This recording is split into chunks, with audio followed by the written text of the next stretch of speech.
موت کی طرف سفر تیزی سے جاری ہے، نہ دن کا پتہ چل رہا ہے، نہ مہینے کا، نہ سال کا۔ اللہ ہم سب کو نیک عمل کرنے کی توفیق دے۔ کبھی کسی کو یہ مت کہو کہ تم مجھے یاد رکھنا، تم اگر یاد رکھنے کے قابل ہوئے تو یقیناً یاد رہ جاؤ گے۔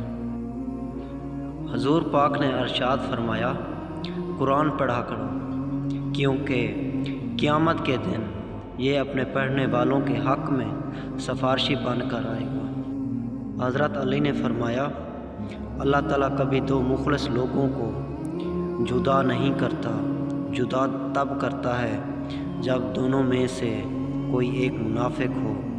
اللہ کبھی مخلص کو منافق سے نہیں جوڑتا۔ سب سے ذلیل ترین انسان وہ ہے جسے حق اور سچ کا پتہ ہو اور وہ پھر بھی جھوٹ کے ساتھ کھڑا ہو۔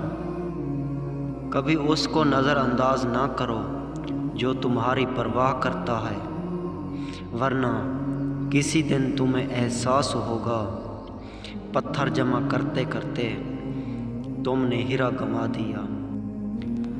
اپنی زبان کی تیزی اس ماں پر مت چلاؤ جس نے تمہیں بولنا سکھایا۔ کسی کو ناراض کر کے اور کسی سے ناراض ہو کر نہیں سونا چاہیے، کیا پتہ ہم صبح جاگ ہی نہ سکیں یا وہی صبح ہمیں نہ ملے۔ کبھی بھی لوگوں کی باتوں سے پریشان نہ ہونا، کیونکہ آپ نے اپنا حساب رب کو دینا ہے، ان لوگوں کو نہیں۔ یہ دنیا بھی کتنی عجیب ہے، ایماندار کو بے وقوف، بے ایمان کو عقل مند اور بے حیا کو خوبصورت کہتی ہے۔